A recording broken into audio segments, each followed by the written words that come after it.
Senior डिकनेस ख्यंगा सौ को मैं धन्यवाद देती हूँ आपकी विशेष प्रस्तुति के लिए और अन्य बहनों को। अंतिम दृश्य ऐसा लग रहा था जैसे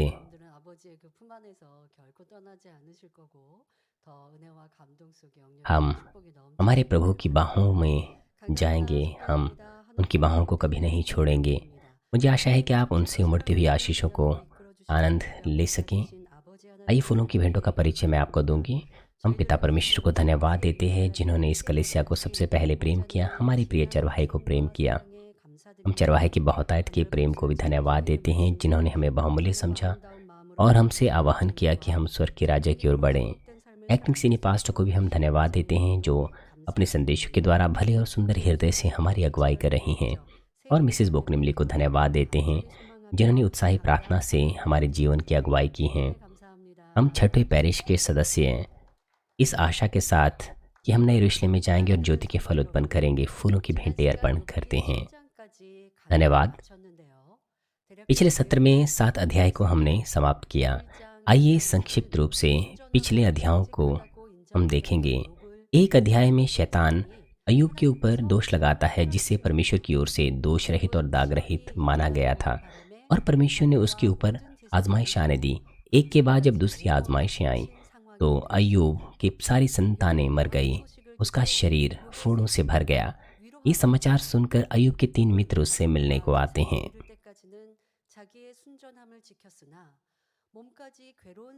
अय्यूब का जब संपत्ति और परिवार जब सब कुछ खो गया तब भी वह दोष रहित था, परंतु जब उसका शरीर दर्द होने लग गया तो वो कुड़कुड़ाने लग गया।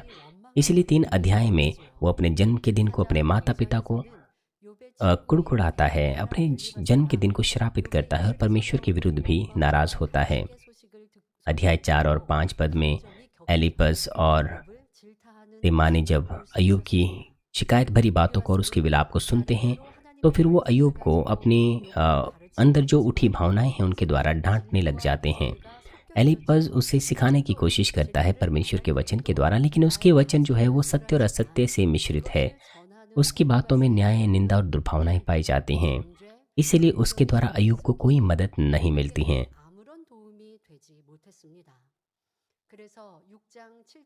इसलिए 6 और 7 अध्याय में अय्यूब जो भावनाओं से भर गया था और एलिपस की डांट से जिसे ठेस पहुंची थी, उसने उनकी बातों का खंडन किया। और 8 अध्याय में जो हम आज देखेंगे, उसका दूसरा मित्र वो उससे मिलने आता है, उसका नाम है बिल्दद। बिल्दद एलिपस से कहीं ज्यादा नम्र था, इसलिए उसने भावना में भरकर सीधी बात नहीं की, बजाय इसके उसने अय्यूब को अप्रत्यक्ष रूप से जागृत करने की कोशिश की। मुझे आशा है कि आज के संदेश के द्वारा आप पिता परमेश्वर की इच्छा को एहसास कर सकेंगे और आत्मिक रूप से आप उसे अपनी रोटी बना सकेंगे। अय्यूब और उसके मित्र के बीच में जो यह बहस है,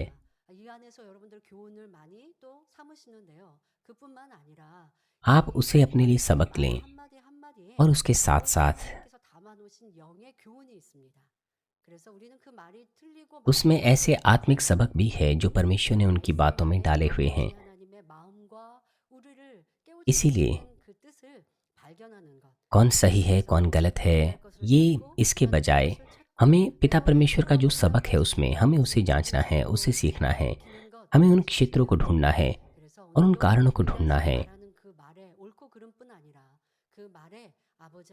इसलिए ना केवल हमें इस बात को देखना है कि बिल्दद की बातें सही है या गलत है, बल्कि हमें इसमें अपने आप को जांचना होगा। 8 अध्याय 1 और 2 पद में लिखा है, तब शूही बिल्दद ने कहा, तू कब तक ऐसी बातें करता रहेगा? तेरे मुंह की बातें कब तक प्रचंड वायु सी रहेगी? बिल्दद जिसने अय्यूब और एलिपस की बहस को सुना था, वो बड़ी नम्रता से अय्यूब से बातें करने लगता है। उसने इस बात में चिंता की थी, उसने सोचा था कि कैसे वो अय्यूब को जागृत करेगा, कैसे उससे पश्चाताप कराएगा। इसलिए जिस सत्य को वो जानता था और सीखा था, उसने उसके द्वारा अय्यूब को जागृत करने की कोशिश की। अब बिल्दद इस तरह से कहता है कि अय्यूब, तू तो अपने आप को धर्मी कहता है, तू तो दूसरों को, बहुतों को डांटता था, बहुतों से आदर प्राप्त करता था, लेकिन अब तू कलेश में है। तो क्या ये प्रचंड वायु के समान बातें कहना तेरे लिए उचित है? प्रचंड वायु एक कड़ी वायु को दर्शाता है जो बड़ी हिंसात्मक रूप से बहती हैं। उदाहरण के लिए आप तूफान के बारे में सोचिए। तूफान जब आता है तो उसे अत्यंत हानि होती हैं। पेड़ उखड़ जाते हैं, घर ढह जाते हैं, जहाज खत्म हो जाते हैं और लोग मर जाते हैं। जो भी हैं, मसीह होने के नाते भी अगर हम वचन के अनुसार ना जी सकें और अय्यूब के समान असत्य की बातें कहने लग जाएं, तो परमेश्वर कहता है कि हमारी बातें प्रचंड वायु के समान हैं। हमने देखा है कि इस वीडियो से तूफान से किस तरह का नुकसान होता है।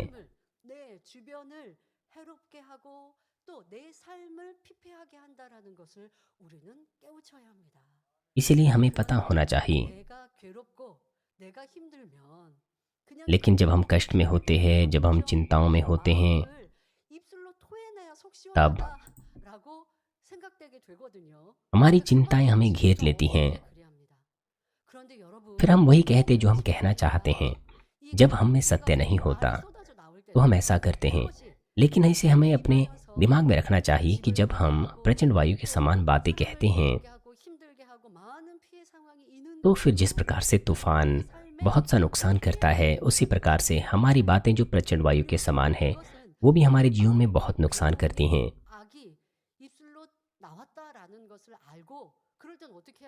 और साथ ही तो हमें क्या करना चाहिए?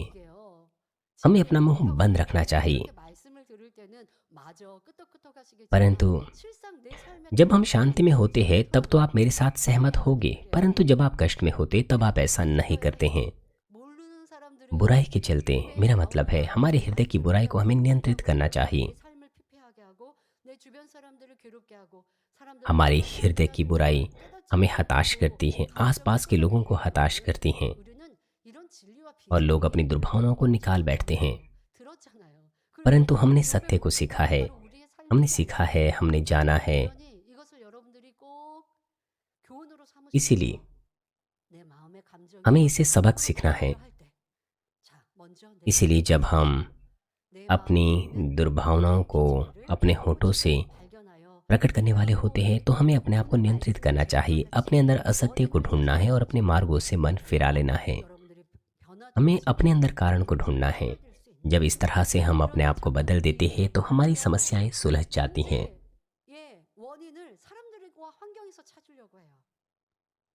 परंतु लोग अपने वातावरण या आसपास के लोगों पर दोष लगाते हैं। जब लोग प्रचंड वायु के समान बातें बोलते हैं तो वो अपने ऊपर दोष नहीं लगाते।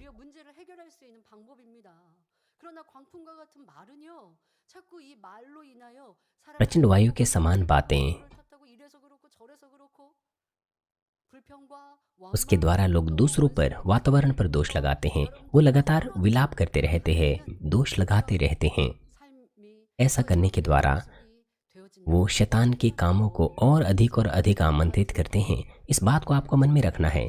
इसलिए आपको अपने आप को प्रचंड वायु के समान बातों को बोलने से रोकना है। इसके द्वारा बनने वाली पाप की दीवार को हमें रोकना है। यदि हम असत्य की बातें बोलें तो हम शैतान को कहते हैं कि वो जाल बिछा ले हमारे लिए। इस प्रकार से आजमाइश और परीक्षाओं को हम बुलाते हैं। और प्रचंड वायु की बातें दूसरों के हृदय को भी ठेस पहुंचाती हैं, उन्हें दुख देती हैं।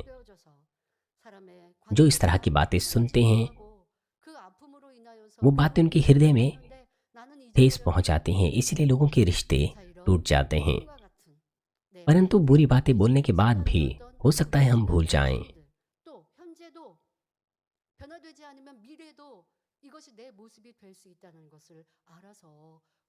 इसलिए हमें पता होना चाहिए, हमें इस प्रकार की बुराई को जो हमारे अंदर है उसे सुधार लेना है।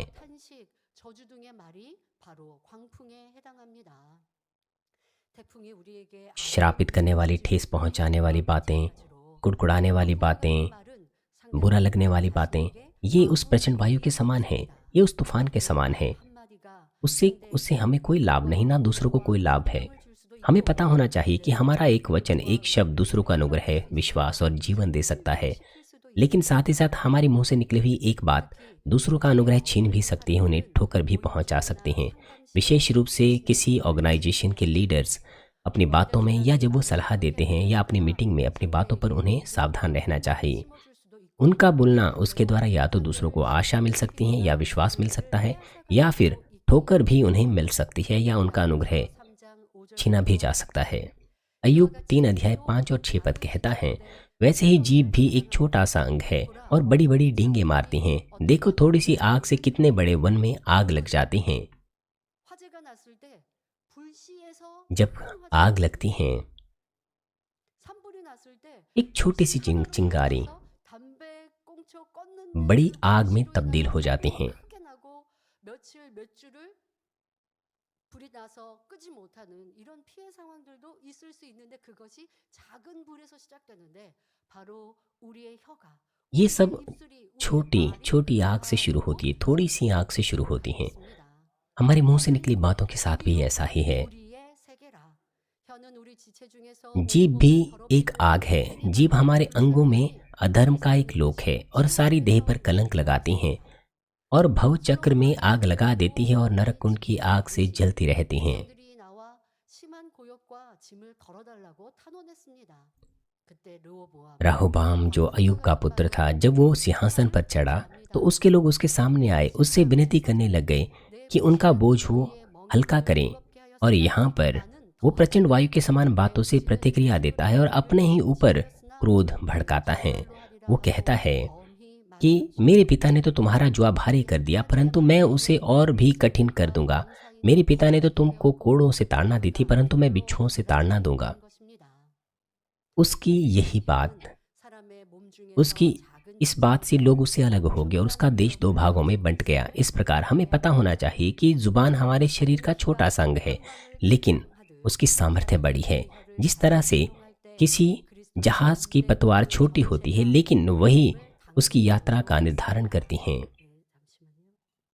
इसीलिए हमें भी अपनी जुबान को सावधानी से इस्तेमाल करना चाहिए, क्योंकि उसके द्वारा पूरी कलीसिया जो कि मसीह की देह है, वो कष्ट का सामना कर सकती हैं। 안에서도 가령 오해되는 말, 이간하는 말로 성도들 안에 화평이 깨어짐은 물론이고 하나님의 영광을 가릴 수도 있음을 ये 깨달아야 एहसास करते 합니다. हुए 이런 일은 कि 없어야죠. गलत अगुवाई करने वाली या अलग करने वाली बातें ना केवल चर्च के सदस्यों के ऊपर मेल भंग करती हैं, बल्कि परमेश्वर का भी अनादर करती हैं। हमें ऐसा कभी नहीं होने देना चाहिए। हमें पता होना चाहिए असत्य की बातें, बहस की बातें, बकवाद की बातें, चिंता की बातें, बुरा लगने वाली बातें, 그로 झूठ, 인하여 성도들을 힘들게 하고 성도들을 불신케 하고 그래서 떠나게 하고 떠나서 어디 가든 चिंता की बातें, 그렇지만 हताशा की बातें 얼마나 후회합니까? 또 और 비질릴 가운데 살게 해서 अविश्वास की बातें, 그의 말 한마디가 इसके द्वारा बहुत से लोग चर्च को छोड़ के गए हैं। और अब जो लोग चर्च को छोड़ के गए हैं, वो लोग पछताते हैं। झूठ बोलने के बाद, ऐसी बातें फैलाने के बाद, जो झूठ है, 전했던 그 사람한테 다시 이 말 정정하는 분 얼마나 계십니까? 내가 그때 이거 판단하는 말이었어요. 정죄하는 말이었고 거짓말을 내가 전했네요. 그래서 오해했네요. 죄송합니다. 상대방이 आप में से ऐसे लोग कितने हैं जो अपनी बातों को सही करते हैं, जो आपने दूसरों से कहीं जो कि सत्य नहीं थी, और परमेश्वर के सामने पश्चाताप किया है? आप में से कितने हैं ऐसे जो ऐसा करते हैं? 성도가 떠나기도 하고 실족당하기도 하고 사망으로 빠지기도 하는데 इसलिए चर्च के सदस्य, 들을 내었는데 스스로 알지 못하여 회개할 수도 없으니 시험 환란 중에서 मेरा मतलब है, इस तरह की बातें बोलने के बाद भी लोग पश्चाताप नहीं कर पाते हैं, क्योंकि वो एहसास नहीं करते हैं। हमें पता होना चाहिए कि हमारी एक बात बहुत ही अद्भुत नतीजे ला सकती है। इसीलिए हमें अपनी जुबान को नियंत्रित करना चाहिए, सत्य और भलाई की बातें कहनी चाहिए। और आगे 8:3 और 4 में लिखा है, क्या ईश्वर अन्याय करता है और क्या सर्वशक्तिमान धर्म को उल्टा करता है? यदि तेरे लड़के वालों ने उसके विरुद्ध पाप किया है, तो उसने उनको उनके अपराध का फल भुगताया है। परमेश्वर गलत न्याय नहीं करता, ना ही वो धर्म को उल्टा करता है। वो गलत सूचना के आधार पर चीज़ों का न्याय नहीं करता जैसे कि लोग करते हैं। ना ही वो अपनी भावनाओं के चलते अपना न्याय बदलता है या अपना निर्णय बदलता है। 세상은 잘못된 심판이 있죠. 때로는 여론 때문에 संसार में लोग 잘못된 बहुत सा 판단을 गलत 하시고 न्याय करते हैं, यहाँ तक कि जो न्यायाधीश भी हैं 결코 그리하지 않으십니다. वो भी मीडिया के प्रभाव में आते हैं और गलत न्याय निर्णय लेते हैं। लेकिन हमारे पिता परमेश्वर के साथ ऐसा नहीं है। वो हमें वही काटने देता है जो हम बोते हैं। वो हमारे कर्मों के अनुसार हमें फल देता है। वो गलातियों 6 अध्याय 7 और 8 पद में कहता है, धोखा ना खाओ, परमेश्वर ठट्ठों में नहीं उड़ाया जाता। मनुष्य जो कुछ बोता है वही काटेगा। क्योंकि जो शरीर के लिए बोता है वह शरीर के द्वारा विनाश की कटनी काटेगा, और जो आत्मा के लिए बोता है वह आत्मा के द्वारा अनंत जीवन की कटनी काटेगा। प्रकाशित वाक्य 22, 11 और 12 पद हमें कहता है, जो अन्याय करता है वह अन्याय ही करता रहे, और जो मलिन है वह मलिन बना रहे, और जो धर्मी है वह धर्मी बना रहे, और जो पवित्र है वह पवित्र बना रहे। देख मैं शीघ्र आने वाला हूँ, और हर एक के काम के अनुसार बदला देने के लिए प्रतिफल मेरे पास है। 우리에게 임하는 축복이든 시험이든 이유 없는 것은 한 가지도 없습니다. हमारे साथ जो कुछ भी होता है बिना कारण के नहीं होता है, चाहे वो आशीष हो या परीक्षा हो। इसलिए बिलदद कहता है कि अय्यूब की संतान ने एक ही दिन में मृत्यु का सामना किया क्योंकि वे पापी थे, और यह उनके पाप की कीमत थी। अय्यूब के मित्र जानते थे कि अय्यूब के असमान उसके मित्र, उसके जो बच्चे हैं वो धर्मी नहीं थे। इसीलिए बिलदद ने अय्यूब को कहा कि परमेश्वर ने तेरी संतान को उनके पापों के चलते उठा लिया, लेकिन तू क्यों परमेश्वर को इस वजह से नाराज करता है। जैसे कि हमने पहले ही एक अध्याय में देखा था कि उसके बच्चे कि कहीं किसी विपत्ति का सामना ना करें, इस डर से अय्यूब उनकी ओर से होम बलि देता था। इस प्रकार से अय्यूब परमेश्वर से डरता था। इसलिए जब वो होम बलि देता था तब भी वो शांति में नहीं रहता था। परंतु अगर हम उनकी बात करें जो हमेशा प्रार्थना करते हैं, जो हमेशा आज्ञा पालन करने के लिए अपना उत्तम करते हैं, परमेश्वर से प्रेम करते हैं, परमेश्वर उन्हें सुरक्षा देता है, उनके साथ रहता है। आपके मसीह जीवन में आपको आश्चर्य हो सकता है। मेरा मतलब है ये महत्वपूर्ण है कि हम परमेश्वर को प्रेमी परमेश्वर समझें। बेशक हमें परमेश्वर से डरना है।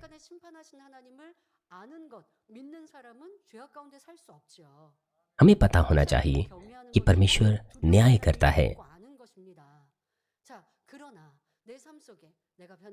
परंतु फिर भी जब हम अपने आप को बदलने की कोशिश करते हैं, कमी घटिया ढूंढते हैं, तो हमें इस तरह से नहीं सोचना चाहिए कि परमेश्वर क्या पता इसकी वजह से मुझसे नफरत करने लग जाएं।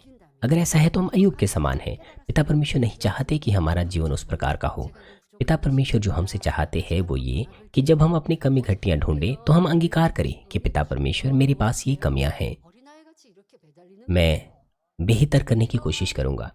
हमें छोटे बच्चे के समान उन्हें पकड़े रखना है, इस तरह के शुद्ध और निर्दोष हृदय के साथ।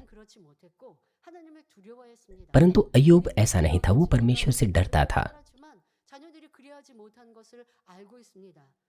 भले ही वो स्वयं ज्योति में निवास करता था,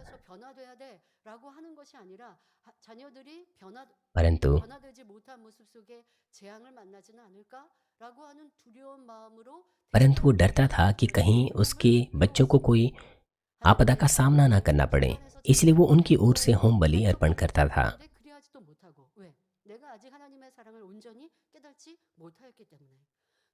इसीलिए वो अपने बच्चों और परमेश्वर के बीच में कोई पुल नहीं बना पाया। आप लोगों के बीच में भी कुछ ऐसे लोग हैं जो कहते हैं कि मेरे बच्चे चर्च को छोड़ के चले गए, कृपया उनके लिए मदद कीजिए, उनके लिए प्रार्थना कीजिए। हाँ, मैं प्रार्थना कर सकती हूँ, मगर महत्वपूर्ण बात यह है कि माता पिता को स्वयं इस बात को निश्चित कर लेना है कि वो मसीह की सुगंध फैलाएं। यदि वो ज्योति में जिए, सत्य में जिए, तो उनके बच्चे चर्च नहीं छोड़ सकते, वो प्रभु की बाहों को नहीं छोड़ सकते। उन्हें क्या करना है? माता पिता को मसीह की सुगंध को फैलाना है अपने बच्चों के सामने सबसे पहले। जब उनके बच्चे परमेश्वर का प्रेम अपने माता पिता से नहीं महसूस कर पाते हैं, तो फिर नतीजन ऐसा होता है। 하나님 자녀와 하나님과의 परमेश्वर के साथ हमारा रिश्ता, 자, 그 관계 मेरा मतलब है हम में से प्रत्येक का परमेश्वर के साथ व्यक्तिगत रिश्ता होता है। माता पिता कैसे अपने बच्चों की मदद कर सकते हैं? स्वयं को बदलने के द्वारा, मसीह की सुगंध को फैलाने के द्वारा, 하나님의 그런 크신 마음을 전해주는 그런 प्रेम और भलाई और सजनता को अपने कामों में प्रकट करने के द्वारा। 하나님을 사랑하게 만드는 जब उनके बच्चे इस तरह के फलों को देखते हैं 내가 대신하여 중보하고 내가 대신하여 तो 하나님의 फिर वे भी 생활을 한다고 하여 세상을 짝하고 있는 자녀가 구원받을 수는 없잖아요. 그러니 내 신앙생활 내가 तो फिर वे भी उसे महसूस करेंगे। 하나님을 더 사랑하는 इसलिए आपको यह निश्चित कर लेना है, 중요하기에 그러한 여러분 스스로의 변화를 더 살피시고 돌아보시길 바랍니다. 자녀가 볼 때 इसीलिए "엄마, आपको 우리 집사님인데 우리 엄마는 अपने ऊपर कार्य 진짜 करना है। 한다고 하는데 왜 아직도 अगर 저렇게 आपके बच्चे आपको इस प्रकार से देखते हैं, 왜 엄마 아빠가 이렇게 다퉈? 내가 뭐 잘못할 때 왜 이렇게 अगर आपके 혈압을 बच्चे 받으시는데? 라고 한다면 그것부터가 본이 되지 못하는 거죠. 변화된 내 모습이 자녀에게 이 मेरा 성경의 मतलब है माता पिता को अपने बच्चों के सामने एक उदाहरण स्थापित करना चाहिए। 있고 그렇지 못할 수도 있다라는 걸 알아. 우리 스스로가 변화되고 또 본이 되어 주시기를 바랍니다. 만일 하나님을 두려워하는 사람에게 어려움과 시험 환란이 왔다면 그런 사람은 하나님을 원망한 चर्च के लोगों के ऊपर अगर आजमाइशें आती हैं, परीक्षाएं आती हैं, 그리고 열심히 신앙생활 했는데 이런 사람에게 시험과 ऐसे लोग हैं 자, 이런 जो परमेश्वर को 사람이라면 प्रेम करते हैं। 큰 믿음의 성장이나 큰 축복을 주시기 위함이기에 기뻐하여 예비하신 축복을 받을 것입니다. कुछ ऐसे लोग हैं जो परमेश्वर को प्रेम करते हैं। अगर इस तरह के लोग आजमाइश और कष्टों का सामना करते हैं तो परमेश्वर की योजना उनके लिए यह होती है कि वो बदलें और बड़ी आशीषें प्राप्त करें जो उनके लिए तैयार है। परंतु यद्यपि आप परमेश्वर पर प्रेम का दावा करते हैं, विश्वास का दावा करते हैं, लेकिन फिर भी आप असत्य के कार्य करते, वचन का पालन नहीं करते हैं, तो भी आजमाइश और परीक्षाओं के दौरान आपको अपने आप को एहसास करना है और बदल जाना है। आपको परमेश्वर का प्रेम महसूस करना है। दाऊद एक ऐसा व्यक्ति था जिसके पास अच्छा विश्वास था, जो परमेश्वर से अत्यंत प्रेम करता था। परंतु जब उसने पाप किया तो कड़े दंड उसके ऊपर आए। जब उसने उरिय्याह की पत्नी बतशेबा को देखा और उसको अपनी पत्नी बना दिया और साथ ही उरिय्याह जो एक विश्वास योग्य पात्र था उसको मरवा डाला, तो परमेश्वर ने भविष्यद्वक्ता नातिन के द्वारा उसे डांटा और दाऊद का जो पाप था उसी क्षण पश्चाताप करके क्षमा तो हो गया, परंतु उसे बड़ी परीक्षा का सामना करना पड़ा क्योंकि शत्रु दुष्ट ने उस पर दोष लगाया था। जैसे कि बाइबल में लिखा है, तो अभी तूने जो इस काम के द्वारा यहोवा के शत्रुओं को तिरस्कार करने का बड़ा अवसर दिया है, इस कारण तेरा बेटा जो उत्पन्न हुआ है वह अवश्य ही मरेगा। क्या आपको पता है कि दाऊद जिसे परमेश्वर अत्यंत प्रेम करता था, जब उसने परमेश्वर की आज्ञा का उल्लंघन किया तो परमेश्वर को कितना दुख हुआ होगा।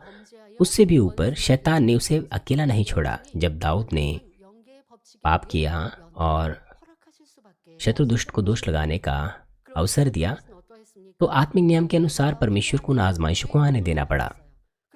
तब दाऊद ने क्या किया? दाऊद का पाप तो निरंतर पश्चाताप करने के द्वारा क्षमा हो चुका था, लेकिन नतीजन दंड के रूप में उसे बता दिया गया कि वो आजमाइशों से गुजरेगा। उसके बाद भी उपवास के द्वारा वो परमेश्वर को थामे रहा, परंतु जो बेटा जिसे उसने जन्म दिया था वो मर गया। ये परमेश्वर का न्याय है। आपको इससे नहीं डरना चाहिए। जब आप अपने पापों के लिए पश्चाताप करते हैं,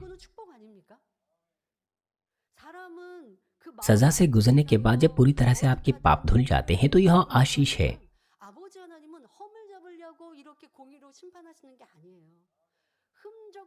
लोग हम में गलतियां ढूंढने की कोशिश करते हैं, लेकिन पिता परमेश्वर हमारा न्याय नहीं करते इस तरह से। वो इसीलिए हमारे अंदर गलतियां ढूंढते हैं कि वो पूरी तरह से हमें साफ करें उस सजा के द्वारा, उस दंड के द्वारा जो आता है। इसीलिए उस दंड से हमें डरना नहीं है, बजाय इसके हमें पिता परमेश्वर का प्रेम महसूस करना है, जो चाहता है कि हम सिद्ध बने। बाइबल में ऐसी बहुत सी बातें हैं जो परमेश्वर का न्याय हमें याद दिलाती हैं। उदाहरण के लिए बीमारियों के विषय में परमेश्वर 15:26 में निर्गमन में कहता है कि यदि तू अपने परमेश्वर यहोवा का वचन तन मन से सुने और जो उसकी दृष्टि में ठीक है वही करें, उसकी आज्ञाओं पर कान लगाएं और उसके सब विधियों को माने, तो जितने रोग मैंने मिस्रियों पर भेजा है उनमें से एक भी तुझ पर ना भेजूंगा, क्योंकि मैं तुम्हारा चंगा करने वाला यहोवा हूँ।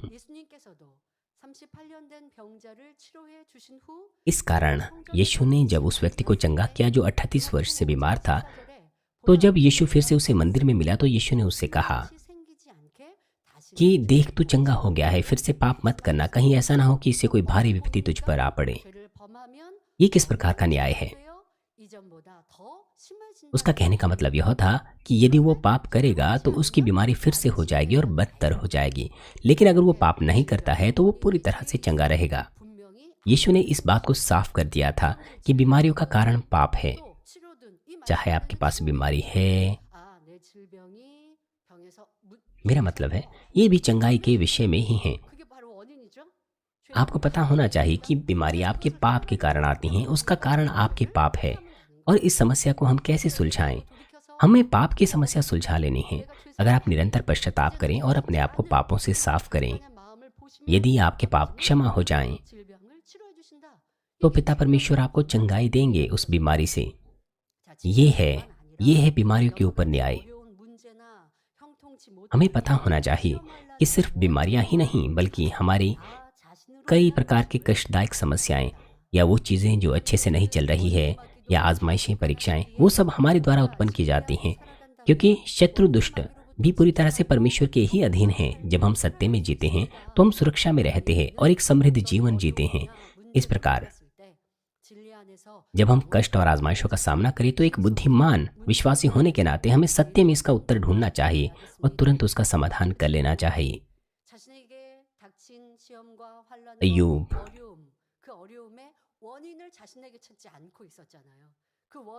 अय्यूब ने स्वयं में उस कारण को नहीं ढूंढा, बल्कि वो दोष लगाता है परमेश्वर के ऊपर।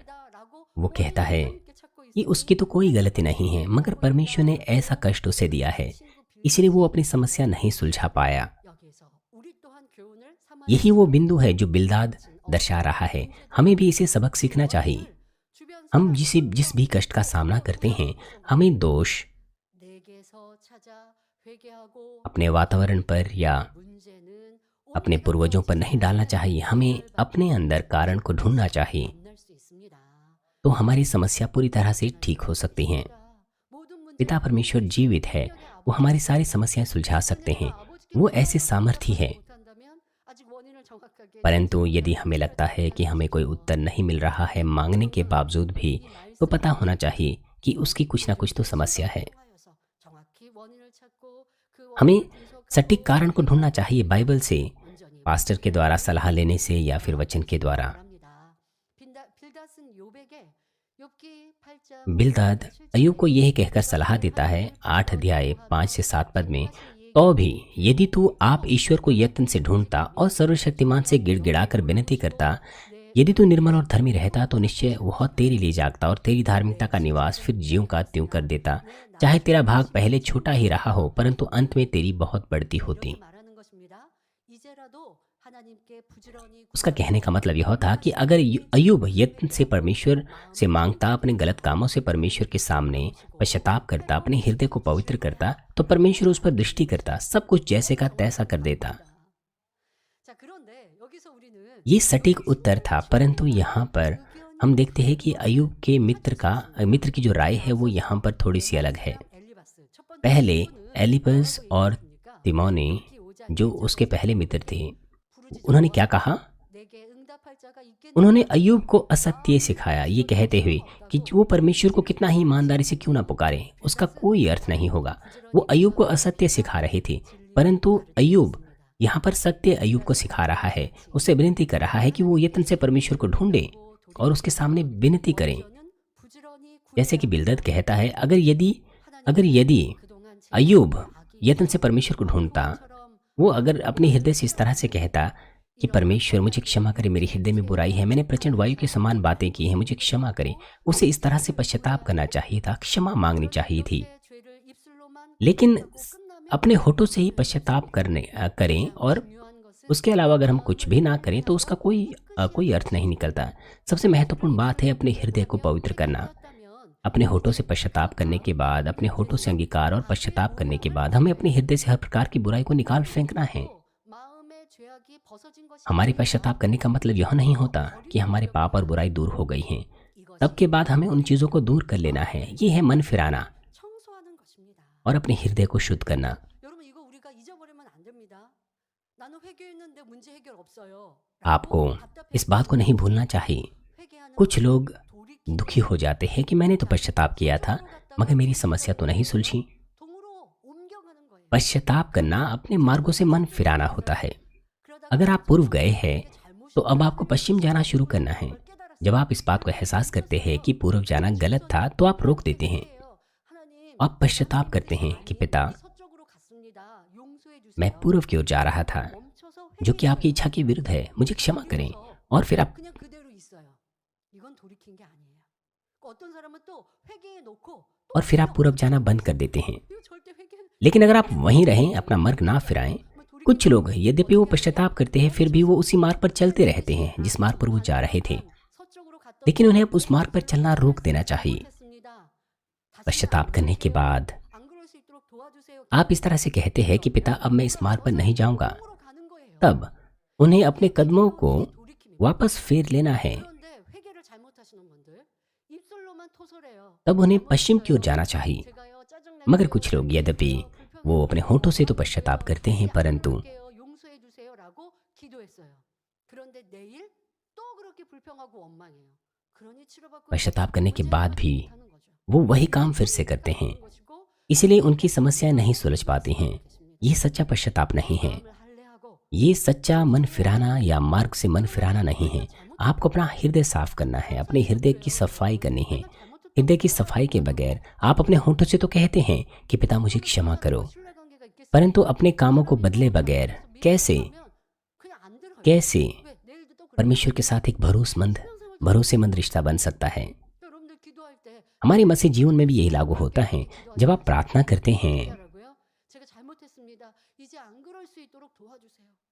तो आपको ये कहना चाहिए कि पिता मैंने गलती की है, मेरी मदद कीजिए कि मैं ऐसा ना करूं। 그러면 이것도 거짓말이에요. आपको ये नहीं कहना चाहिए कि मैं इसे कभी नहीं करूंगा, 도와주세요. क्योंकि अगर आप उसे फिर से करते हैं तो वो झूठ बन जाता है। 그리고 또 노력해야죠. बजाय इसके आपको ये कहना चाहिए कि मेरी मदद करे कि मैं ऐसा ना करूं, और आपको प्रयास करने हैं। 회개한다고 आपको इस बात को अपने मन में रखना चाहिए, अपनी प्रार्थनाओं में, और प्रयास करने चाहिए कि आप वैसा ना करें। 너무 중요해요. परंतु कुछ लोग यद्यपि प्रार्थना करते हैं उसके बावजूद भी वो इन बातों को भूल जाते हैं। 불평하고 원망 इसलिए अपनी आदत बनाना बहुत ज़रूरी है। मान लीजिए आप पाप करने की आदत में हैं 알았어요. 그리고 하나님 앞에 이거 잘못된 और फिर आप एहसास करते हैं 것이라고 입술로 कि आपने ये गलती की है, 자 그러나 내가 입을 열면 और आप परमेश्वर को अपने पापों को उस गलती को क्षमा करने के लिए कहते हैं। आप अपने होठों से तो पश्चाताप करते हैं, मगर क्योंकि आपके पास ऐसे पाप करने की आदत है 회개하면 내가 इसीलिए 바꾸라고 생각해요. वो आसान नहीं होता है। कुछ लोग गलत समझ बैठते हैं कि पश्चाताप करने के बाद सब कुछ ठीक हो जाएगा या सब कुछ ठीक हो गया है। 어찌된 사람인가 한다고 पश्चाताप करने के बाद भी, 왜? 이 छाती पीटते हुए पश्चाताप करने के बाद भी 죄와 같이 결합돼 있어요. आपके अंदर बदलाव नहीं हो सकता, क्योंकि वो पाप आप में मिश्रित होता है। 한번 ये शरीर है, पापमय स्वभाव, 깨닫고 해서 고쳐지는 게 वो भी सिर्फ इसलिए क्योंकि आपने अपनी गलती एहसास कर दी है, आपने पश्चाताप कर लिया है, उससे आप नहीं बदलते हैं। 돼버렸어요. बल्कि हमें हमारे पापों के बारे में सही समझ होनी चाहिए। वो पाप हमारे शरीर के साथ मिश्रित है। 그걸 잘라내면 얼마나 고통스럽겠어요. 내 죄가 내 살점화 돼버렸다니까요. ये कितना दर्दनाक होगा अगर आप अपनी त्वचा को फाड़ दें। 이런 습관들을 हमारे पाप इस प्रकार के हैं। 기도했습니까? 기도한 거 잊지 हमारे 말고 पाप हमारी त्वचा के अंदर समाये हुए हैं। 생각하고 또 पश्चाताप करने के बाद हमें अपने पापों के बारे में बार बार सोचना है और हमें प्रयास करने हैं। 하지 않고 그냥 입술로 परंतु ऐसे प्रयासों के बगैर ही लोग अपने होठों से पश्चाताप करते हैं दानियल प्रार्थना सभा के दौरान, और अगले दिन वो फिर से 거 즐거운 대로 वही खाने पीने में पड़ जाते हैं, संसारिक आनंद में पड़ जाते हैं, 관심이 있으면서 संसारिक चीज़ों को देखने और सुनने में पड़ जाते हैं, संसारिक चीज़ों में अपनी रुचि दिखाते हैं और अपना मन उन बातों पर लगाते हैं। 당회장님은 매일매일 ऐसा करने के द्वारा कैसे आप अपने आप को बदल सकते हैं? 모든 삶이 주일 सिनेपास ने कहा है कि आपका हर दिन एक सबत के समान होना चाहिए। सिनेपास ने इसी प्रकार का जीवन जिया, मगर आप अपने बारे में सोचिए। 대부분의 성도님들은 이제 행복하고 기쁘게 कुछ लोगों को तो सबत मानना भी मुश्किल लग जाता है। 여러분은 평상시 우리가 आप में से ज़्यादातर लोग सबत को पवित्र मानते हैं, मगर दूसरे दिनों के विषय में क्या है? सोमवार से शनिवार तक आप कहाँ अपना मन लगाते हैं? किन बातों पर अपना मन लगाते हैं? 안에 있는 비질리를 버리기 क्या आप प्रयास करते हैं अपने हृदय से पापों को दूर करने के लिए? 악을 버리기 위해 क्या आप प्रयास करते हैं 판단 나는 왜 कि आप शारीरिक विचारों को दूर करें? 거 보는 대로 판단하는 이런 습관들 몰라요. 그런데 आपको आदत है अपने विचारों में दूसरों का न्याय करने की, परंतु सत्य के द्वारा और आत्मा की प्रेरणा के द्वारा हम एहसास कर सकते हैं। मगर क्योंकि हमने अनुग्रह पाया है, क्योंकि हमने हमने एहसास कर लिया है, उससे हमारे अंदर बदलाव नहीं होता, बल्कि हमें पाप के विरुद्ध लड़ना होता है। हमें अपने लहू को बहाते हुए, अपने आंसू को बहाते हुए पश्चाताप करना होता, मेरा मतलब प्रयास करना होता है। इस तरह के प्रयास आवश्यक है। अपने अपने रोजमर्रा के जीवन में सोमवार से लेकर इस तरह के प्रयासों को आपको करना पड़ता है। आपको अपना मन ये यहाँ नहीं लगाना चाहिए कि आप क्या खाएंगे, क्या पिएंगे, क्या पहनेंगे। जब आपको लगता है कि आप दूसरों के बारे में शिकायत कर रहे हैं, जब आपको लगता है कि आप दूसरों के बारे में बकवाद कर रहे हैं, जब आपको लगता है 가십이나 뉴스 보면서 그런 걸로 왜 누구를 질타하고 누구는 이렇고 왜 정책은 이렇고 나는 이런 사람일까? 나부터 잘해야지. 왜 나는 이런 사람일까? 그게 나에게 무슨 मेरा 유익이 मतलब 되는 है 거야? दूसरों का न्याय करने से 스스로 पहले 정책을 가지고 논한다고 이게 무슨 유익이 될까? 그럼 불이익은 뭐가 있나요? 자꾸만 불평 원망이 되는 거죠. 불평하고 원망하고 야 집값이 이렇게 오르는데 나는 내 मेरा 집값 मतलब है 올리는데 जब 나는 이거 किसी राजनीतिज्ञ के समान आप दूसरों का न्याय करते हैं, 이것들 버리자. तो आपकी कुड़कुड़ाहट, आपकी शिकायतें इकट्ठा होती रहती हैं। 그렇게 여러분들 출근길 안에 출근하는 차 안에 운전하면서 내 마음과 내 생각을 지켜가는 수고와 जब आप काम 노력을 करने की कोशिश करते हैं, जब आप काम पे जाते हैं, तो आपको प्रयास करने चाहिए। 돼요. 그런데 आपको पवित्रीकरण पर ध्यान देना है। इस तरह के प्रयासों से आप अपने आप को बदल सकते हैं। परंतु कुछ लोग, यद्यपि दानियल प्रार्थना सभा में 2 घंटे प्रार्थना करने के बावजूद, मेरा मतलब है वो दानियल प्रार्थना सभा में 2 घंटे तो प्रार्थना करते हैं, मगर बाकी समय के विषय में क्या है? पाप उनकी देह में मिश्रित है, उन्हें दूर करना आसान नहीं होता। लेकिन अगर आप सच्चे अगर प्रयास करें, तो पिता परमेश्वर कोई भी हमारी समस्या है उसमें हमारी मदद करते हैं।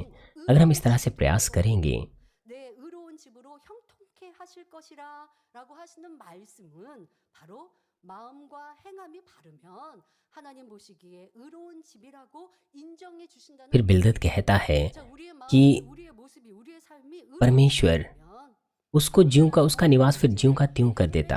अर्थात अगर हमारा हृदय धर्मी है, तो फिर परमेश्वर हमारी अवस्था को जैसा का त्यों कर, जैसा का वैसा कर देता है। परमेश्वर हमारे हृदय को देखता है। 행함만 보고 또 말하는 그 लोग किसी के बाहरी प्रकटीकरण को देखकर उसे धर्मी कह सकते हैं, मगर परमेश्वर हमारा हृदय देखता है। हमें सबसे बढ़कर अपने हृदय को शुद्ध और धर्मी बनाना चाहिए कि हम धर्मी कहला सकें। 마음이 청결하고 정직해야 의롭다 인정해 주십니다. 은혜 받을 때는요. 변화돼야지, 새로워져야지라고 다짐했어요. 여러분 그건 जब हम अनुग्रह पाते हैं तो हम निर्णय लेते हैं कि हम अपने आप को बदलें, एक नया जीवन जिएं, 그렇게 मगर उसका मतलब यह नहीं कि उससे हमारा हृदय शुद्ध बन गया है और धर्मी बन गया है। 구하는 시작인 거예요. 회개라는 것은 그 다음에 여러분들의 ये एक शुरुआत होती है हमारे बदलाव की, 노력을 और उसके बाद हमें प्रयास करने होते हैं कि हम अपने हृदय को शुद्ध करें। केवल तब ही हम 받을 수 있습니다. 자 इ렇게 마음을 의롭게 할 때 빌다시 본문에 말한 पवित्रीकरण की ओर जा सकते हैं।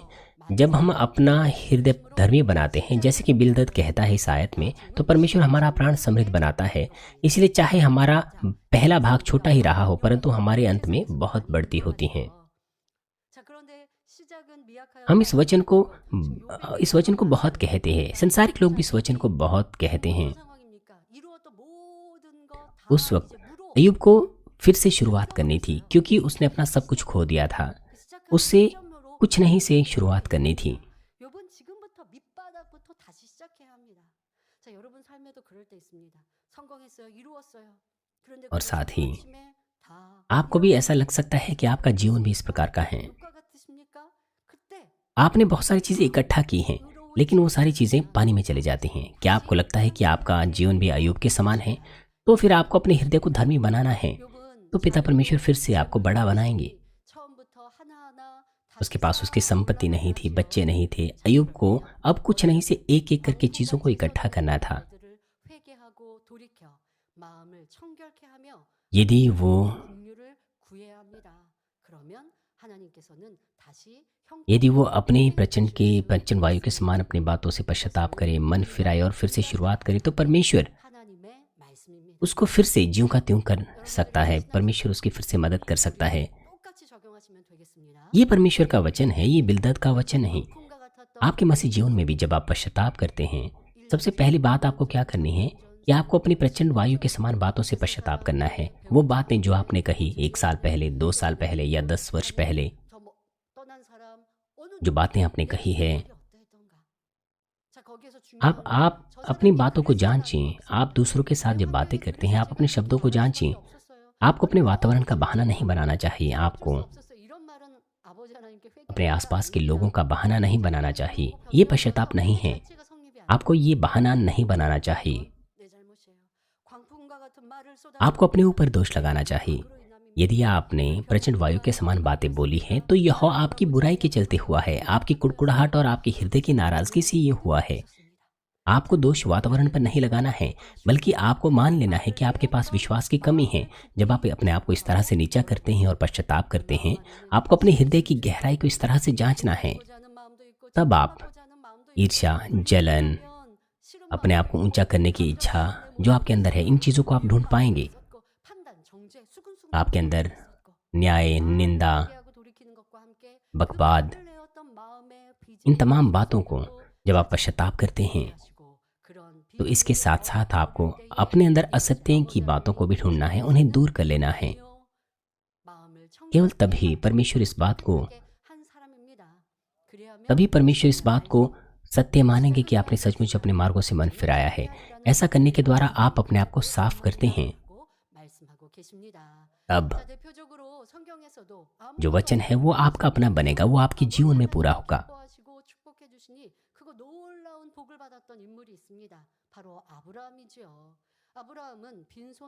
आइए हम उदाहरण के लिए अब्राहम को देखें। अब्राहम, यद्यपि वो अपने घर से खाली हाथ निकला था, लेकिन परमेश्वर ने जब उसे अपने तरीके से समृद्ध बनाया, तो वो इतना समृद्ध हो गया कि 318 लोग उसके घराने की सेवा करते थे। ये परमेश्वर की मदद के द्वारा हुआ। आपको ऐसा लग सकता है कि आपके पास तो कुछ भी नहीं है, मगर जब परमेश्वर आपके लिए कार्य करता है, तो परमेश्वर कुछ नहीं से कुछ उत्पन्न करता है। याकूब भी अपने माता पिता को छोड़कर वो अपने चाचा के घर में रहने लगा, जहां उसे सताव का सामना करना पड़ा, बेइज्जती का सामना करना पड़ा। मगर परमेश्वर की आशीषों से परमेश्वर ने उसे एक नींव के रूप में ठहराया। इसी प्रकार से हम भी क्षण भर में महान बन सकते हैं। हमारे परिवार, कार्यशाला और व्यापारों में सब बातों में यही लागू होता है। लेकिन सबसे बढ़कर हमें विश्वास की आवश्यकता होती है। विश्वास के बगैर हम मन नहीं फिरा सकते, पश्चाताप नहीं कर सकते और अपने हृदय को शुद्ध नहीं कर सकते हैं। विश्वास के बगैर, परमेश्वर में विश्वास के बगैर हम निरंतर ही बहाना बनाते रहेंगे और दूसरों पर ही दोष लगाते रहेंगे। हम सचमुच पश्चाताप नहीं कर सकते। हम केवल कुड़कुड़ाते रहते हैं, इसलिए हम सचमुच पश्चाताप नहीं कर सकते। भले ही आप ऐसी बहसबाजी क्यों ना करें कि आपने पश्चाताप कर लिया है, लेकिन वो सच्चा पश्चाताप नहीं है, क्योंकि आपने अपना विश्वास खो दिया है।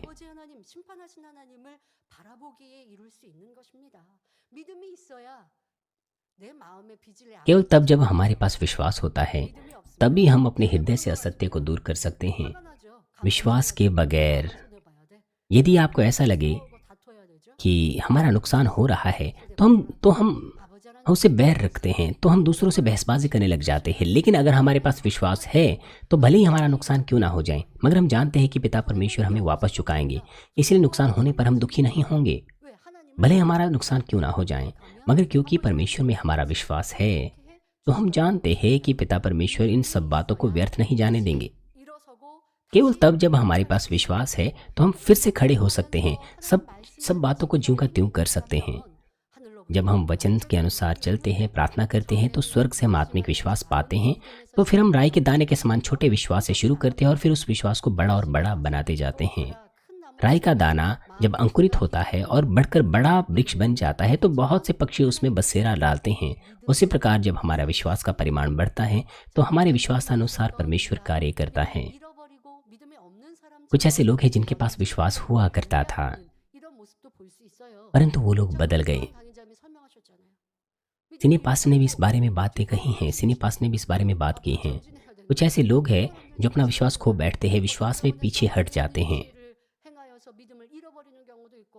और कुछ लोग शरीर के काम कर बैठते हैं और अपने सारे प्रतिफलों को पानी में बहा देते हैं, नाले में बहा देते हैं। 회복하면 되는 거예요. 이 또한도 들은 परंतु 진리를 ऐसे लोग भी 회개할 것은 회개하고 अपनी अवस्था को ज्यों का त्यों कर सकते हैं। उन्हें सत्य के अनुसार पश्चाताप करना है, 믿음 또한도 여러분들이 창대하게 और जब वो वचनानुसार जीते हैं 자, 이렇게 해서 믿음을 तो फिर उससे वो बड़े बन सकते हैं। 심한 믿음을 심어서 जब हम अपने विश्वास को ज्यों का त्यों कर लेते हैं 칠 때가 이렇게 되어지면 아버지 하나님이 그때마다 역사하시고 응답해 주시죠. 처음에는 평신도에서 तो 권찰 집사를 거쳐 권사가 되고 पिता परमेश्वर कार्य करते हैं। हम एक सामान्य व्यक्ति से शुरू करते हैं, फिर डिकनेस या डिकन बन जाते हैं, फिर सीनियर डिकनेस या एल्डर बन जाते हैं। इस तरह से जब लोग बढ़ते हैं तो वो कर्तव्य या पदों की लालसा रखते हैं, और निर्भर करता है कि परमेश्वर के सामने हम कितने विश्वास योग्य हैं। तो हम सेल लीडर से सब डिस्ट्रिक्ट लीडर और फिर डिस्ट्रिक्ट लीडर में वृद्धि प्राप्त कर सकते हैं। इससे भी बढ़कर जितना हमारा प्राण समृद्ध होता है, तो परमेश्वर हमें ऐसी आशीषें देते हैं जिसमें सब बातें समृद्ध होती हैं, चाहे हमारे परिवार हो, कार्यशाला हो या व्यापार हो, और साथ ही हम अच्छे स्वास्थ्य में बने रहते हैं। इस प्रकार महत्वपूर्ण बात यह है कि हम धर्मी बने रहे सत्य में, और परमेश्वर के साथ एक करीबी रिश्ता बना के रखें। तो फिर कुछ नहीं से कुछ बनाने का जो कार्य है उसका, वो हमारे जीवन में भी लागू होगा। 직분과 사명도 같이 여러분 연결해서 말씀 주셨는데요. 믿음을 잃을 때도 그렇더라고요. 믿음이 좋았는데 그래서 직분도 जब लोग अपना विश्वास खो देते हैं, कुछ लोगों के पास अच्छा विश्वास हुआ करता था, उन्होंने कर्तव्य को भी प्राप्त कर लिया था, परंतु अपना विश्वास खोने के बाद अब उनके पास कोई कार्य नहीं है। वो अपने कामों को छोड़ देना चाहते हैं, अपने पदों को, अपने कामों को छोड़ देना चाहते हैं। 믿음이 회복되기를 ऐसे 원하시는 लोगों को भी मन फिराना है और 직분의 पश्चाताप करना है। 믿음의 삶, 신앙생활을 이루시고 또 여러분들의 यदि वे आत्मिक रूप से ज्यों का त्यों होना चाहते हैं, 아버지 하나님과의 관계가 회복되는 거예요. 근데 이런 관계를 회복하지 않고 तो इस तरह के प्रयास करें तो आप परमेश्वर के साथ अपना रिश्ता आप ठीक कर सकते हैं। परमेश्वर के साथ अपना रिश्ता ठीक करने के बगैर ही लोग परमेश्वर से अपनी समस्याओं को सुलझाने की मांग करते हैं। 놓아버렸고 질분에 걸맞는 उन्होंने अपने कर्तव्य छोड़ दिए हैं। अब वो एक मसीह जीवन अपने पदों के अनुसार नहीं जीते हैं, और नतीजन शत्रु दुष्ट उन पर आजमाइश लाता है, परीक्षाएं लाता है, कलेश लाता है, और उन्हें शारीरिक समस्याएं होती हैं, स्वास्थ्य की समस्याएं होती हैं, पारिवारिक समस्याएं होती हैं, और अपनी समस्याओं को सुलझाने के लिए उन्हें अपने विश्वास को ज्यों का त्यों करना चाहिए। उन्हें अपने विश्वास को पुनः प्राप्त करना है। 해결의 방법이 나올 것입니다. 이 말씀 안에 여러분들의 연단의 때에 나는 어떻게 믿음을 지켰는가? जब हम आजमाइशों से गुजरते हैं तो हमें जांचना चाहिए कि आपने अपना विश्वास किस प्रकार से बनाया रखा है। 때문에 आपको जांचना चाहिए कि क्या आपने अपना विश्वास खो दिया है या आपका विश्वास बना हुआ है। 철저히 회개하고 आपको कारण ढूंढने चाहिए कि क्यों आपके जीवन में कष्ट आए हैं, आपकी कार्यशालाओं में। 배워야겠습니다. मुझे आशा है कि आप 요백에 욥기 8장 8절부터 9절에 और आगे बिलदद अय्यूब को कहता है 8 और 9 पद में, अगली पीढ़ी के लोगों से तो पूछ, और जो कुछ उनके पुरखाओं ने जांच पड़ताल की है उस पर ध्यान दे, क्योंकि हम तो कल ही के हैं और कुछ नहीं जानते, और पृथ्वी पर हमारे दिन छाया की नाई बीतते जाते हैं। 나만 옳다 하지 말고 성경에 나오는 믿음의 선진들에게서 배우라고 간곡히 권면하고 있는 बिलदद 것이죠. 우리는 अय्यूब को कह रहा है कि अय्यूब इसी बात पर जोर न दें कि वही ठीक है, बल्कि बाइबल से, विश्वास के पुरखाओं से सीखें। 몇십 년에 지나지 ये कहने के द्वारा कि हम तो कल ही के हैं, 인생의 연륜이 짧으니 उसका कहने का मतलब यह है 망매하다 कि उनके पास जीवन का ज़्यादा अनुभव नहीं है, वो कुछ नहीं जानते हैं, जिसका मतलब यह है 없다는 것입니다. कि उनके पास ज्ञान की कमी है, 그림자와 같다 했습니다. और वो संसार में होने वाली चीज़ों को अनदेखा करते हैं। और वो ये भी कहता है कि उनके दिन इस पृथ्वी पर छाया के समान हैं, अर्थात जिस तरह से छाया गायब हो जाती हैं और निरंतर अपना आकार बदलती रहती हैं, उसी प्रकार से हमारा जीवन भी लंबा नहीं है, वो भी अस्थायी है। 하지 말고 इसलिए उसका कहने का मतलब यह था 수천 년을 거슬러 내려온 कि उन्हें इस बात पर बहस नहीं करनी चाहिए कि केवल उन्हीं का ज्ञान सच्चा है, बल्कि अपने पुरखाओं से सीखना चाहिए 자, 그렇다면 우리는 누구에게 배워야 할까요? और उसके अनुसार अपनी गलती को ढूंढना चाहिए। तो फिर हमें सबसे पहले किससे सीखना है? सबसे पहले हमें परमेश्वर से सीखना है। अपने ज्ञान और अपने उचित होने पर जोर देने के बजाय हमें परमेश्वर का ज्ञान सीखना चाहिए, परमेश्वर से सीखना चाहिए। 변하지 않는 परमेश्वर ने हमें बाइबल की 66 पुस्तकें दी है, जो कि सत्य है, जो कभी भी नहीं बदलती हैं। 안에는 옳고 परमेश्वर के वचन के द्वारा हमें सब बात देखने को मिलती है, जिसके द्वारा हम सही और गलत का आकलन करते हैं, 믿음과 구원, भलाई और बुराई का आकलन करते हैं। 진실과 거짓, इसमें सब बातें पाई जाती है, स्वर्ग और नरक के बारे में, झूठ और सत्य के बारे में, उद्धार के बारे में। 답을 इसलिए हम जागृति पा सकते हैं इससे। 또한 이 진리 말씀 안에는 बाइबल में, इस बाइबल में जो सत्य का वचन है, 하나님의 선진들의 삶이 기록 उसमें विश्वास के पूर्वजों के वो रिकॉर्ड भी पाए जाते हैं जो परमेश्वर के साथ रहते थे, जो परमेश्वर, जिन्होंने परमेश्वर से सीखा। हम बाइबल से सीखते हैं कि कैसे नूह ने पानी के द्वारा हुए न्याय से कैसे उसने कैसे वो बचा, कैसे उसने बड़ी उस बड़ी विपत्ति से सुरक्षा प्राप्त की। और उसके अलावा और भी अन्य लोग हैं। हम इन सब बातों को बाइबल से सीख सकते हैं।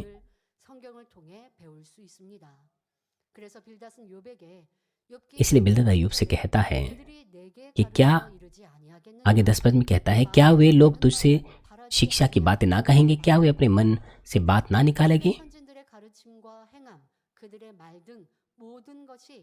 वो कहता है कि यदि वो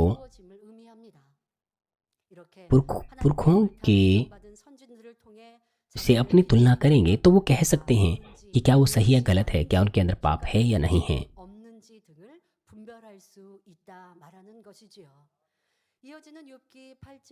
और आगे वाली आयत में बिल्दद अय्यूब से कहता है कि क्या कछार की घास पानी बिना बढ़ सकती हैं? क्या सरकंडा कीच बिना बढ़ता है? यहाँ पर बिल्दद कछार की घास और सरकंडे की बात करता है, क्योंकि अय्यूब के पास बहुत सा ज्ञान था, उसकी बुद्धि अत्यंत थी, और उसके मित्र जो उसके साथ थे उनके पास भी काफी ज्ञान था। वो ऊंचे ऊंचे स्तर के शब्दों का इस्तेमाल करते हैं, लेकिन बिल्दद इन तमाम बातों का इस्तेमाल करता है, उसके गलत कामों को दर्शाने की कोशिश करता है। बिल्दद ने देखा था कि कैसे अय्यूब को एलीफज की बातों से दुख हुआ था, इसीलिए वो सीधे रूप से अय्यूब से बातें नहीं करता, वो अपनी बातों पर बड़ा ध्यान देता है। पास्टर्स और चर्च के कार्यकर्ता, चर्च के लीडर्स जो अपने झुंड की अगुवाई करते हैं, उन्हें इस बात से सीखना चाहिए। लीडर्स को प्रेम और सजनता को अपने अंदर रखना चाहिए, और उनको भी अप्रत्यक्ष रूप से उन सदस्यों की अगुवाई करनी चाहिए, उन सदस्यों को सलाह देनी चाहिए जब सलाह देने की आवश्यकता होती है। उन्हें हमेशा आत्मा की प्रेरणा से बोलना चाहिए और कार्य करना चाहिए। यहाँ पर कछार ये वो एक घास है जो साल में एक बार बढ़ती है, और इसे जो है चटाइयाँ बनाई जाती हैं। आजकल की पीढ़ी के लोग शायद नहीं समझ पाएंगे कि ये क्या है। इससे टोकरियाँ बनती हैं, मैट बनते हैं और दूसरी चीज़ें बनती हैं। और जो कछार और जो सरकंडा है वो कीचड़ में बढ़ते हैं, पानी में बढ़ते हैं। तो बिल्दद कछार और सरकंडे के द्वारा अय्यूब को क्या संदेश देना चाहता है? जिस तरह से कछार और सरकंडे को पानी की आवश्यकता होती है बढ़ने के लिए, उसी प्रकार से बिल्दद ये कह रहा है कि अय्यूब के जीवन में जो ये समस्या है ये उसके हृदय से उत्पन्न हुई है। जैसे कि 15-18 मत्ती में लिखा है, पर जो कुछ मुंह से निकलता है वह मन से निकलता है और वही मनुष्य को अशुद्ध करता है। बिल्दद अय्यूब को ये कह रहा है कि उसकी ये बुरी बातें इसलिए निकली है क्योंकि अय्यूब के हृदय में बुराई है।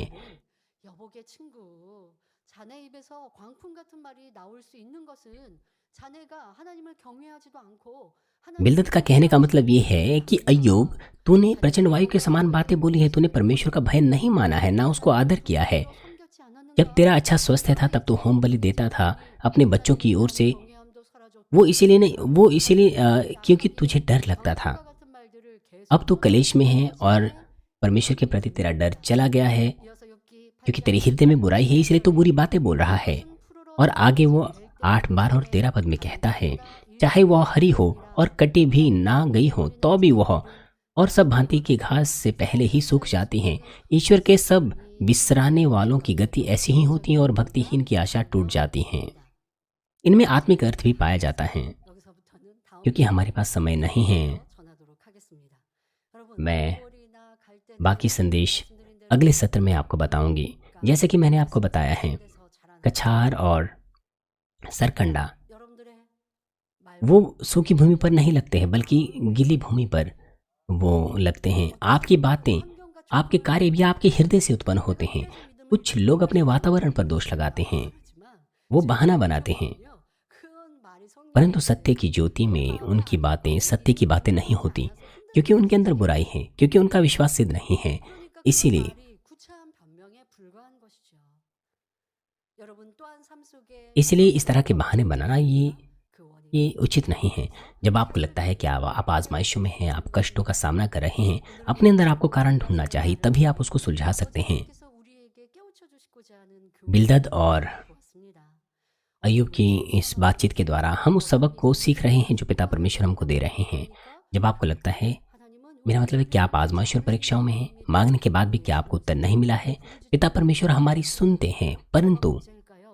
내 안에 वो हमारी प्रार्थनाओं को सुनते हैं, हमारी पुकार को सुनते हैं। मगर समस्या क्या है?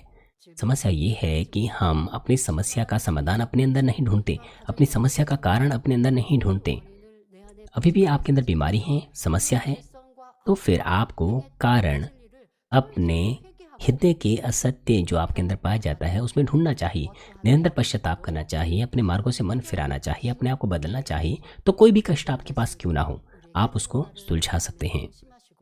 मुझे आशा है कि आप इस बात को अपने मन में रखें, जिन बातों को आपने एहसास किया है, तब पिता परमेश्वर आज कल आपको आशीष देंगे, आपके पास आएंगे। मुझे आशा है कि ऐसे प्रेमी परमेश्वर को आप महसूस करें, और मुझे आशा है कि आप प्रेमी परमेश्वर के द्वारा विजयी हो। आइए आज के संदेश पर सोचते हुए सभी लोग साथ मिलकर प्रार्थना करेंगे। 아버지 하나님께서 우리에게 깨우쳐 주고자 하시는 진리의 말씀에 대해 살펴보았습니다. 내가 모든 것을 잃어버린 것 같은 무상태가 되었습니까? 시험과 연단 중에 고통 중에 이젠 살아날 가망이 없어 보입니까? 하지만 분명 성경은 아버지 하나님은 말씀하십니다. 내가 철저히 회개하고 돌이킬 때 그 시작은 미약하였으나 나중은 창대하리라 하셨습니다. 무에서 위를 창조하신 하나님, 그 하나님이 우리 아버지가 되시오니 이제 내 시험환란과 문제와 어려움을 나에게서 원인을 찾아 철저히 회개하고 돌이켜 문제 해결 받고 살아계신 아버지 하나님을 만나고 체험하는 복된 성도님들 되게 하여 주옵소서. 감사드리며 우리 주 예수 그리스도의 이름으로 기도하옵나이다. 당 회장님의 환자를 위한 기도를 받겠습니다. 아픈 곳이나 연약한 곳 위에 손을 얹고 기도 받으시고 아프지 않은 분들은 가슴에 손을 얹고 마음의 소원을 위해 믿음으로 기도 받으시기 바랍니다. बीमारों के लिए सिनेपास की प्रार्थना ग्रहण करेंगे। आइए प्रार्थना में जाएं। हालेलुया। सर्वशक्तिमान हमारे प्रेमी पिता परमेश्वर, कृपया अपना हाथ अपने बीमार अंगों पर रखें। कृपया अपना हाथ उन तमाम विश्वासियों पर रखें जो इस वक्त इस प्रार्थना को ग्रहण कर रहे हैं। समय और दूरी को मिटाते हुए अपना हाथ तमाम लोगों पर रखें जो GCN इंटरनेट पर शाखा और संघी कलीसियाओं में और परमेश्वर के संतान संसार भर में इस प्रार्थना को ग्रहण कर रहे हैं। हृदय से विश्वास करने के योग्य उन्हें विश्वास दीजिए। तमाम क्लेश और आजमाइशें दूर कीजिए। सिर से लेकर पैर तक सभी अंदरूनी अंग, कोशिकाएं, उत्तक और तंत्रिकाएं और जो भी बीमार अंग हैं उन्हें पवित्र आत्मा की आग के द्वारा झुलसा दीजिए और मूल ज्योति के द्वारा उन्हें घेर दीजिए। यीशु मसीह के नाम से मैं आज्ञा देता हूँ, शत्रुदुष्ट और शैतान, सभी बीमारियां, रोगाणु, विषाणु और निर्बलताएं दूर हो, ज्योति आ जाएं। कृपया उनके तमाम असाध्य और अंतकारी रोग पवित्र आत्मा की आग के द्वारा झुलसा दीजिए। तमाम प्रकार की महामारियां, मलेरिया सहित दूर कीजिए। सभी संक्रामक रोग जैसे कि जुकाम और बुखार दूर हो, उन्हें सभी प्रकार के रोगाणुओं और विषाणुओं से सुरक्षा दीजिए। सभी पेट, फेफड़े, जिगर, छाती, यूट्रिन और आंतों के कैंसर से उन्हें चंगा कीजिए। एड्स, लुकेमिया, दिमागी रक्तघात, उच्च रक्तचाप, धीमा रक्तचाप, थायराइड की समस्याएं, हृदय, फेफड़े और स्त्री रोग और तमाम सूजन और जलन दूर हो। पोलियो, लकवा, गठिया और हर्निटेड डिस्क से उन्हें चंगा कीजिए। पीठ दर्द, सिर दर्द और मानसिक दर्द और सभी दूसरे दर्द गायब हो जाएं। मिर्गी, स्वलीनता, उदासी, तंत्रिका रोग और दूसरी मानसिक बीमारियां दूर हो। सभी प्रकार के लकवे खुल जाएं, उठें, चलें और कूदें। आंखें सामान्य देखने लगें, कान सामान्य सुनने लगें, अंधे देखने लगे, बहरे सुनने लगे और गूंगे बोलने लगे। सभी प्रकार के दुर्घटना के दुष्प्रभाव से उन्हें चंगा कीजिए। उनकी टूटी हड्डियां जोड़ दीजिए। उन्हें जलन से ठीक कीजिए। जलन और दहन संवेदना उनसे दूर हो। कोई दाग वहाँ न रह जाएं। 모기야 물러가라. 열도 물러가라. 아버지 흉터도 나지 않게 역사해 주시기를 원합니다. 마약을 비롯하여 각종 सभी प्रकार की नशे की लत से, जहर पदार्थ और उनके इस्तेमाल से साफ हो जाओ। मृतक कोशिकाओं तंत्रिकाओं को फिर से जला दीजिए, मृतकों को जला दीजिए। 주옵소서. उन्हें गर्भधारण की आशीष दीजिए। आप गर्भधारण की आशीष प्राप्त करने पाएं। 아들아 예수 그리스도의 이름으로 यीशु मसीह के नाम से मैं आज्ञा देता हूँ, शत्रु दुष्ट और शैतान, हवाओं के सामर्थ्य के शासक, अंधकार की बुराई की सेनाएं और उनके दास दूर हो। 물러갈지니라. बुरी, अशुद्ध, झूठी, धोखे की और अलग करने वाली आत्माएं और अंधकार के तमाम बल दूर हो। दुष्टता के बंधन खुल जाएं, अंधकार दूर हो, ज्योति आ जाए। 어둠아 물러가라. 빛이여 임하라. 아버지 पिता परमेश्वर, उन्हें ताकत दीजिए कि वे प्रार्थनाओं में पुकारें। पापों को दूर करने की उन्हें सामर्थ्य दीजिए और वे पवित्र हो जाएं। 영혼의 잘됨 같은 जब उनका प्राण समृद्ध होता है, सब बातों में वे भले चंगे रहें और उनके परिवारों में भी सुसमाचार का प्रचार हो। उन्हें सुरक्षा दीजिए सभी दुर्घटना और विपत्तियों से पूरे सप्ताह भर, और आशीष दीजिए कि एक समृद्ध जीवन बिना समस्या के वे जी सकें। पवित्र आत्मा की अग्निमय बाड़े में स्वर्गीय सेना, स्वर्गदूतों और अपनी धधकती आंखों के द्वारा अपने सभी बच्चों को, उनके घर, कार्यशालाओं और व्यापारों को सुरक्षा दीजिए। विद्यार्थियों को बुद्धि और समझ दीजिए। जोश और जुनून, मेहनत से पढ़ाई करने के लिए उन्हें दीजिए। उनका हृदय और मन संसारिक चीज़ों से बचाएं और वो परमेश्वर को और भी अधिक जोश के साथ प्रेम करने पाएं। 주옵소서. चाहे आपके बच्चे खाएं, पिएं या जो कुछ भी करें, इन सब में वो अपना जीवन पिता परमेश्वर आपको महिमा देते हुए जीने पाएं। 삶이 되게 축복하여 वो जीवित परमेश्वर की गवाही ये कहकर देने पाएं कि मैं परमेश्वर से मिला हूँ, मैंने परमेश्वर का अनुभव किया है, उससे उत्तर और आशीषें प्राप्त किए हैं। 주옵소서. पिता परमेश्वर, आपका धन्यवाद। सारी महिमा केवल आपको मिले। हमारे प्रभु यीशु मसीह के नाम से 그리스도의 이름으로 मैं प्रार्थना करता हूँ। 나이다. आमीन।